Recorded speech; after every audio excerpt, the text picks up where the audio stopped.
सरकार में मुख्यमंत्री बनाना चाहिए, शिंदे जो है वो पीछे कदम ले सकते हैं। ये बयान को कैसे देख रहे हैं? महाराष्ट्र में भी इसकी जो सरगर्मी है वो अब आगे बढ़ रही है।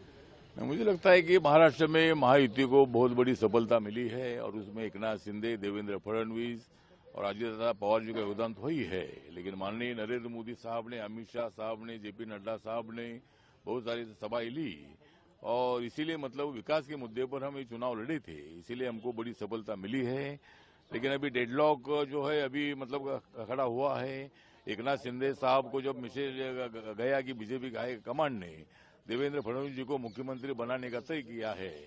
तो माननीय एकनाथ शिंदे साहब नाराज हो गए हैं, तो उनका नाराज होना समझ सकते हैं। लेकिन बीजेपी की इतनी सीटें आई, 132 सीटें बीजेपी की आई है और इसीलिए मुझे लगता है कि इसमें मार्ग निकालना चाहिए और देवेंद्र फडणवीस जी को मुख्यमंत्री बनाकर एक तो एकनाथ शिंदे साहब डिप्टी सीएम भी बन सकते हैं, या अगर उनको डिप्टी सीएम बनना उनके लिए थोड़ा ठीक नहीं होगा तो केंद्र में वो कैबिनेट मंत्री के रूप में मोदी साहब के मंत्रिमंडल में आ सकते हैं। तो ऐसा कोई मार्ग इसमें से निकलना चाहिए, या फिर मेरा मत ऐसा है कि इसमें एकनाथ शिंदे साहब को कोई बीजेपी ने ऐसा शब्द नहीं दिया था कि भाई आपको आगे भी आपको मुख्यमंत्री बनाएंगे।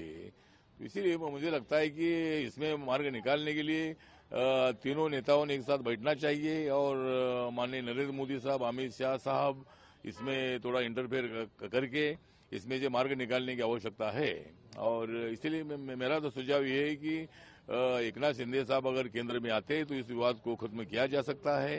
और महाराष्ट्र में 2 डिप्टी सीएम बनेंगे, एक एकनाथ शिंदे साहब का भी डिप्टी सीएम बनेगा, दूसरा अजित दादा पवार जी भी डिप्टी सीएम रहेंगे। तो ऐसा कोई मार्ग इसमें से निकालना चाहिए, या फिर बीजेपी के हाई कमांड को इसके संबंध में निर्णय लेना है। अगर किसको मुख्यमंत्री बनाना है, बीजेपी की ज्यादा सीट है इसीलिए लोगों को लगता है कि देवेंद्र फडणवीस जी मुख्यमंत्री बनेंगे, लेकिन आखिर में निर्णय क्या लेना है ये माननीय मोदी साहब और माननीय अमित शाह साहब तय कर सकते हैं। लेकिन महाराष्ट्र के लोगों की भावना ये है कि भाई देवेंद्र फडणवीस जी ने मुख्यमंत्री